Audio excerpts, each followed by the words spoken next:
te montrer qu'il y a vraiment plein de façons de faire pour résoudre un système d'équations, que ce soit à deux inconnus, à trois inconnus ou plus, eh bien ici je vais te montrer une façon de résoudre ce système, eh bien un petit peu freestyle. C'est-à-dire qu'on va utiliser la méthode par combinaison de lignes et aussi la méthode par substitution. On va essayer d'utiliser un petit peu les deux, toujours de façon à converger vers les solutions de ce système. Dans deux vidéos précédentes, je t'avais montré comment résoudre le système uniquement par substitution, ça c'était la première vidéo. Et dans la deuxième vidéo, nous avions résolu le système uniquement par combinaison de lignes. Je t'encourage à aller les voir, donc dans la deuxième vidéo. Donc n'hésite pas à aller les voir pour revoir un petit peu comment ça marche une substitution, comment ça marche une combinaison. Donc là, je suppose vraiment que tu sais comment ça marche, comment faire en fait une combinaison de lignes, à quoi ça sert, et aussi que tu sais comment ça marche la méthode par substitution. Donc je suppose que tu sais comment faire. En fait, dans cette vidéo, je vais vraiment te montrer comment résoudre un système, toi, quand tu es devant ta copie, que tu as envie d'aller vite, que tu sais un peu comment ça marche, que tu sais faire des calculs simples. D'accord? C'est aussi pour te montrer qu'il y a vraiment plein de façons de résoudre un système. Il y a plein de chemins que tu peux emprunter.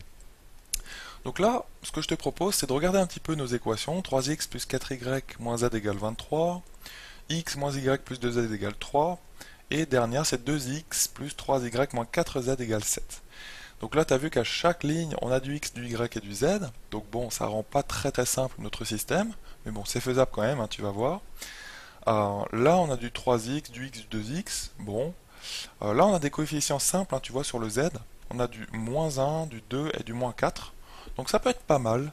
Vu que les coefficients sont assez simples, en plus on a du 2 et du 4, et bien d'utiliser une première combinaison de lignes pour enlever les z. Par exemple, on pourrait multiplier la première ligne par 2. Tu vois, c'est ce que je te propose ici. On pourrait multiplier la première ligne par 2, comme ça, on obtiendra moins de z, et la combinaison de lignes nous permettra d'enlever, en combinant la première équation et la deuxième équation, et bien d'enlever les z, parce que tu obtiendras moins de z et de z juste en dessous.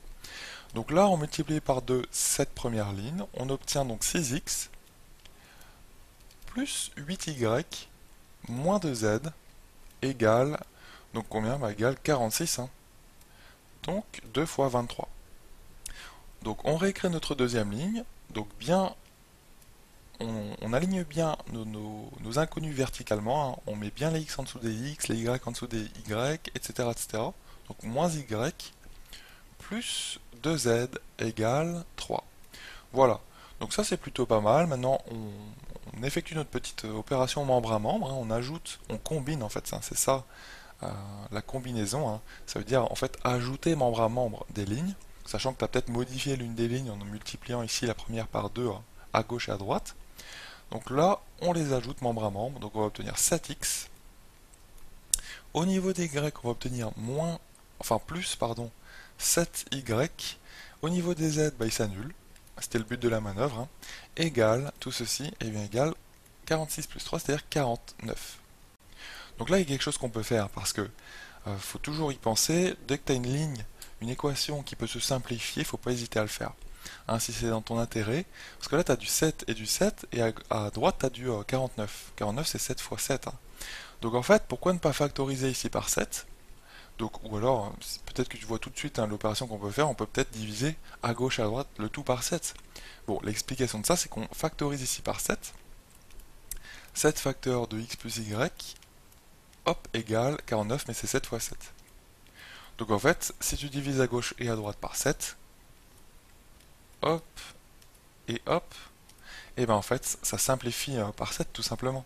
Donc les 7 s'annulent à gauche, et aussi à droite, en fait, il va juste nous rester 7 à droite.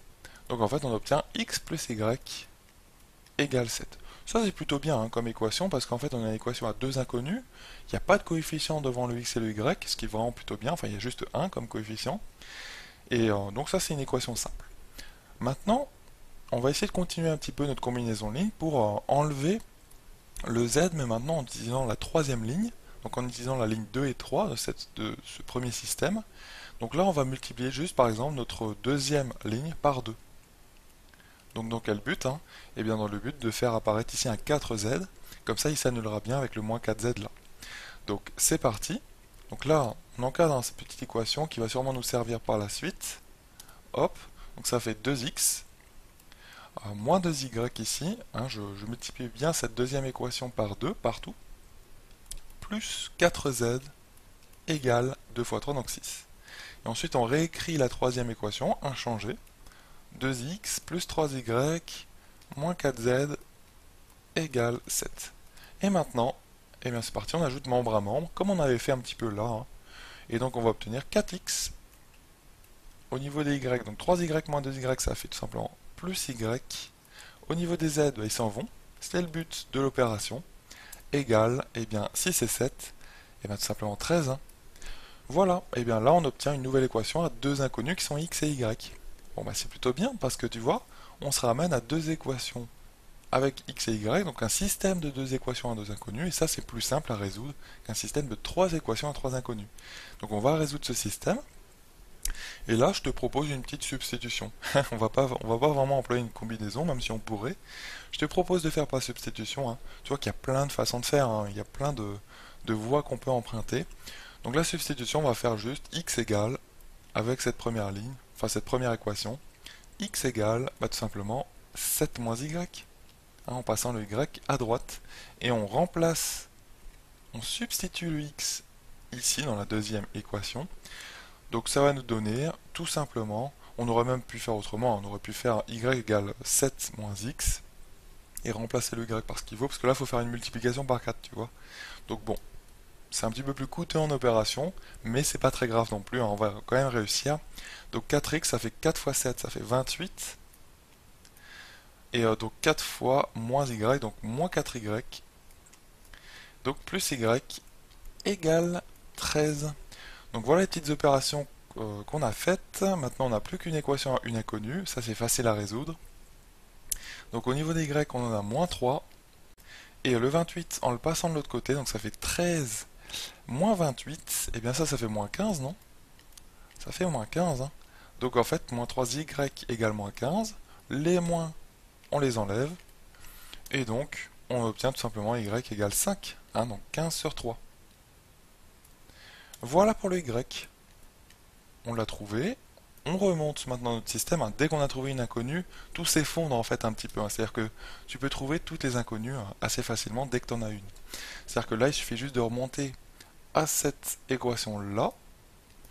Donc x égale 7 moins y, mais y on vient de le trouver c'est 5. Donc 7 moins 5 ça fait 2. Donc x égale 2.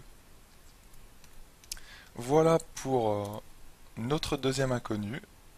Et pour le z, bon bah là il faut essayer de choisir une équation qui va nous aider. Qu'est-ce qui pourrait nous aider pour trouver le z dans tout ce qu'on a ici? Donc là bien sûr il faut remonter à mon avis dans le système initial. Donc probablement cette ligne-là, hein. D'accord? Ou même cette ligne-là plutôt, hein, je voulais dire. Hein, c'est-à-dire que là, en passant le moins z à droite, tu obtiendras plus z. En passant le 23 à gauche, tu obtiendras moins 23. Donc comme ça, tu obtiendras z égale, hein. Donc là, tu reprends cette ligne-là et on isole le z. Donc ça fait z égale. Hop. Donc en fait, bon. Souvent, ça peut porter un petit peu à confusion, hein. Tu vois, j'ai mis le moins z ici à droite, hein. Tu vois? Sachant que toi, peut-être ce que tu aurais eu comme réflexe, c'est de passer le 3x plus 4y à droite, mais il te serait resté moins z ici, et ensuite tu aurais tout multiplié par moins 1. Mais c'est beaucoup plus simple de faire comme je te propose, c'est-à-dire de passer vraiment le moins z à droite, comme ça c'est plus z, et le 23 ici à gauche. Donc 3x, là j'écris le membre de gauche en fait, si tu veux, 3x plus 4y moins 23. Voilà. Bah là on va faire notre petit calcul, hein. Il y a un petit calcul à faire ici. Donc ça fait tout simplement 3 fois 2, hein, parce que c'est pas 5, mais x c'est 2. Donc ça fait 6 plus 4 fois 5, c'est-à-dire 20, et moins 23. Donc en fait ça fait 26 moins 23, bah, z égale tout simplement, eh bien 3. Voilà. Donc là on a trouvé nos inconnus. Donc notre système a comme solution le triplet suivant. Ses premières solutions, c'est le x, c'est 2. Deuxième, le y, c'est 5. Et troisième, le z, eh bien c'est 3. 2, 5, 3. Qu'on met bien entre parenthèses, hein, parce qu'en fait, c'est trois inconnus ici qu'on a. Donc ça, c'est ce qu'on appelle un triplet.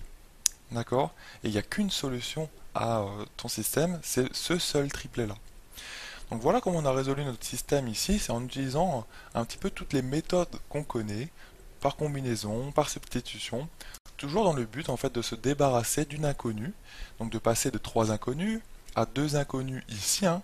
Tu vois, ce sont les deux équations que j'ai encadrées en rouge, ça te donne un système à 2 équations à 2 inconnus, et ensuite on s'est ramené à une inconnue, donc c'est-à-dire ici. Alors c'était où? C'était là. Hop, voilà. Donc tu vois une méthode un petit peu freestyle entre guillemets. Bien sûr, on utilise rigoureusement les méthodes qu'on connaît.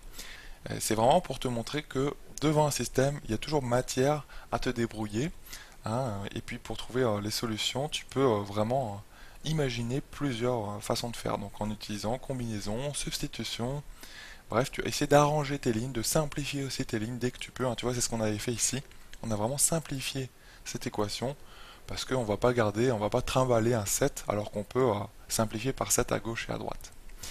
Voilà comment on résout un système, comment tu peux te débrouiller tout seul aisément devant un système d'équations à plusieurs inconnus.